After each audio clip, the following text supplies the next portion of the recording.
Assalamualaikum warahmatullahi wabarakatuh. Kembali lagi bersama Dimin Channel. Ya, jangan lupa like, komen, share untuk bantu admin dan subscribe-nya. Dan juga jangan lupa tekan tombol lonceng notifikasinya. Lanjut saja kita ke cerita.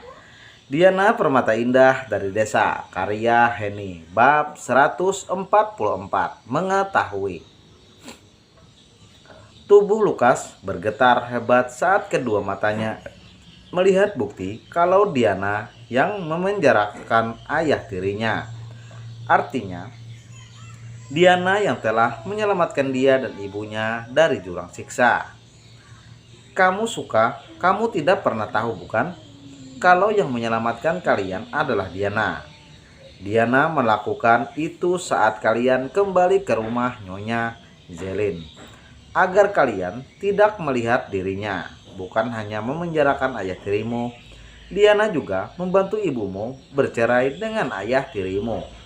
Ipan memberikan tabletnya pada Lukas. Itu video saat penangkapan ayah tirimu. Lukas gemeteran. Napasnya juga mulai terasa sesak menonton video yang selama ini tidak diketahui. Dan ini bukan perceraian resmi ibumu dan ayah tirimu.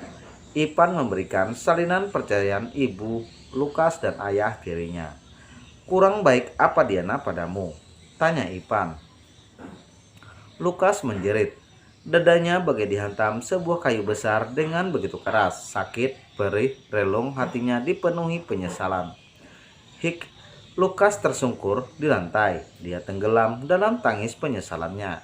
Selama ini, dia berpikir hidup sangat tidak adil padanya. Diana hidup tenang bersama neneknya dan tidak peduli dengan mereka. Sedang dia menderita dengan ibunya. Ipan mematung melihat Lukas tenggelam dalam tangisnya. Ipan berulang kali mengatur tarikan napasnya. Maafkan aku. Lukas baru ingat kalau dia bersama Ipan. Aku memahami penyesalan yang kamu rasa. Ipan menepuk pundak Lukas dan mengajaknya untuk duduk di kursi di dekat mereka. Ipan memberikan kotak tisu pada Lukas. Lukas meraih beberapa lembar tisu dan menyapu air mata yang membasahi wajahnya. Selain itu, Diana juga membantu hidup kalian. Catatan transfer dari Diana untuk kalian. Ipan memberikan dokumen yang lain. Dengan tangan gemetaran, Lukas menerima dokumen yang Ipan berikan padanya. Di sana tercatat Diana rutin mentransfer uang ke rekening ibumu selama 7 tahun. Artinya, sejak kamu berusia 10 tahun hingga kamu berusia 17 tahun. Walau kalian jauh dari Diana, tapi dia selalu memikirkan kalian, ucap Ipan.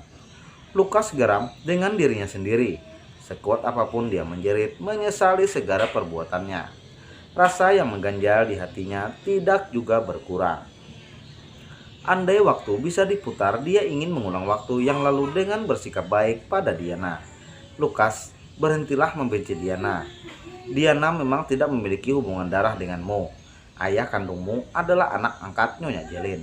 Tapi Diana menganggapmu sebagai saudara kandungnya. Dia menyayangimu dan menjagamu. Tanpa kamu tahu, Diana sudah membalaskan semua dendam yang kamu simpan dalam hatimu pada ayah tirimu. Dia sudah memberi balasan setimpal pada laki-laki yang menyiksa kalian. Kuharap kamu bisa menganggap Diana saudaramu dan menyayanginya seperti dia menyayangimu. Aku tidak pernah menyangka kalau pahlawan dalam hidup kami adalah Diana. Air mata kembali membasahi pipi Lukas. Saat ayah tiriku menganiaya kami, saat itu ibuku tengah hamil. Aku masih kecil, sulit bagi kami untuk melarikan diri. Lukas kembali terisak. Bayangan saat dia dan ibunya disiksa, laki-laki itu kembali terlintas. Aku tidak pernah menduga kalau Diana melindungi kami. Karena saat kami kembali ke rumah nenek Zelin, aku tidak bertemu Diana. Kupikir wanita itu bersenang-senang di luar. Bukan maksudku membuka luka lamamu, Lukas. Aku hanya tidak tahan melihat kebencianmu pada Diana. Sebab ini, aku mencari tahu semua tentangmu. Dan Diana, maafkan aku karena berusaha mengorek masa lalu kalian. Ini kulakukan demi Diana. Diana sudah terlalu lama menuai kebencian dari banyak orang. Hidupnya terlalu ekstrim. Aku hanya ingin memberi Diana kebahagiaan dengan caraku. Salah satunya membuka mata orang-orang yang membencinya. Membenci Diana adalah hal yang salah. Dia wanita baik-baik dan penuh kasih sayang. Terima kasih karena membuka kedua mataku yang selama ini diselimuti kebencian. Suara Lukas tertahan. Tangisnya kembali pecah. Aku sangat jahat. Andai aku tahu sejak lama Diana adalah pelindung kami, aku tidak akan melakukan hal bodoh. Jerit Lukas. Hal bodoh apa? Tanya Ipan. Lukas berusaha menahan tangisnya. Merasa lebih baik, Lukas kembali bercerita. Saat aku ke sebuah klub malam, aku melihat Diana duduk di pangkuan seorang laki-laki, dan aku memotretnya. Bahkan aku memberikan foto-foto itu pada orang yang berusaha mengenal Diana. Lukas meremas kuat rambut kepalanya. Ipan kini tahu siapa yang mengabadikan foto-foto Diana bersama Freddy. Lupakan semua kebencianmu dan mulai jalin kembali hubungan kekeluarga kalian. Bagaimanapun, dia sangat dingin, keras, sombong. Di balik sikapnya yang menyebalkan itu, dia sangat peduli padamu.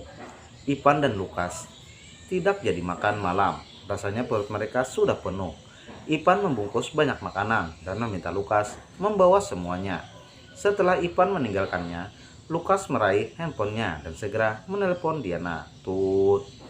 Halo, Diana, ini aku Lukas. Ya, aku tahu. Lukas menghela napasnya mendengar jawaban jodes Diana. Diana, kapan kamu kembali ke kampus? Apa urusanmu? Tidak ada. Aku hanya ingin membantumu membereskan asrama barumu. Kenapa kau sebaik ini? Kepalamu kejedot apa? Apa kau merencanakan sesuatu untuk menyerangku lagi? Tidak, Diana, aku benar-benar ingin membantumu.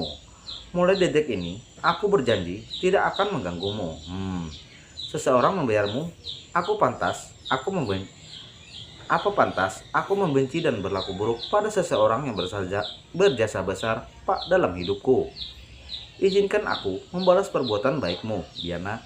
Walau perbuatan baik dariku tidak akan mampu membayar semua yang telah kamu lakukan untukku dan ibuku. Tut, tut. Sambungan telepon mereka diputus sepihak oleh Diana. Diana sangat geram mengetahui kalau Lukas tahu perbuatannya di masa lalu. Diana segera bangkit dari tempat tidurnya. Dia berusaha melacak nomor Lukas. Siapa saja yang menghobi nomor itu? Hampir semalaman, Diana terjaga memandangi layar laptopnya, hingga dia menemukan salah satu pesan yang mengajak Lukas untuk bertemu. Diana semakin geram saat melihat nama Ipan sebagai pengirim pesan tersebut. Tidak salah lagi, pasti Ipan. Diana melirik jam dinding. Hari hampir pagi, tapi dia tidak bisa tidur lagi. Diana keluar menuju dapur dan membuat segera susu hangat untuknya. Diana duduk santai di atas kursi goyang sambil meminum susunya. Detik demi detik berlalu, gelas yang tadi penuh kini tinggal separuh. Tidak terasa, matahari semakin menampakkan cahayanya. Ting tong. Suara bel yang terdengar sedikit pun tidak mengusik ketenangan Diana. Dia tenggelam dalam kemarahannya. Ceklak, pintu kamar Ipan terbuka. Ipan merasa heran dengan Diana. Keadaannya terlihat kacau. Diana masih mengenakan piyama tidur warna hitam dengan rambut yang sangat berantakan. Suara bel yang kembali terdengar membuat lamunan Ipan buyar. Dia mengabaikan Diana dan menuju pintu. Ipan kembali dengan membawa 2 bungkus makanan. Diana, kamu baik-baik saja? Tanya Ipan. Diana masih tidak bergeming. Diana, sebaiknya kamu atur waktu untuk mengerjakan tugasmu. Jangan tidur terlalu malam terus, ucap Ipan. Ipan memandangi Diana. Diana, ayo sarapan. Panggilannya kali ini direspon oleh Diana. Gadis itu segera bangkit dan berjalan mendekat ke arah meja makan. Dia berdiri tepat di samping Ipan. Sebentar, aku ambilkan piring untuk kita. Ipan segera beranjak menuju lemari, tapi langkahnya terhenti. Diana mencengkeram kuat kerah ke meja Ipan. Apakah kehidupanku terlalu menarik untukmu sehingga kau ikut campur masalah keluargaku? Ipan sangat terkejut dengan reaksi Diana. Apa maksudmu? Tidak usah pura-pura bego. Aku tahu kamu yang mengatakan semuanya pada Lukas. Diana melepaskan kerah ke meja Ipan dengan kasar. Berhenti mencampuri urusanku. Apa kamu lupa perjanjian kita dulu? Suara Diana begitu lantang seakan memenuhi ruangan yang mereka tempati. Jangan ganggu aku dan jangan main-main denganku. Ini adalah dua kesepakatan yang kita sepakati dulu. Aku tidak mengganggumu, Diana, ucap Ipan lembut. Dengan mencari tahu masa laluku dan mencampuri masalah keluargaku, kau bukan hanya menggangguku, tapi kau mempermainkanku. Bukankah sudah kukatakan, jangan cari tahu tentang aku. Ipan terlihat begitu tenang, walau dalam dirinya dia sangat terkejut melihat Diana semarah ini padanya. Tiba-tiba, Lukas baik padaku. Aku yakin kamu mengatakan banyak hal padanya, bukan? Diana, tenang dulu. Aku akan kujelaskan semuanya. Diana melipat kedua tangan di depan dadanya.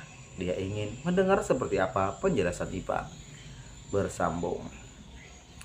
Oke, sebelum lanjut ke cerita sebelumnya, jangan lupa like, komen, share untuk bantu admin dan subscribe-nya. Dan juga jangan lupa tekan tombol lonceng notifikasinya. Terima kasih.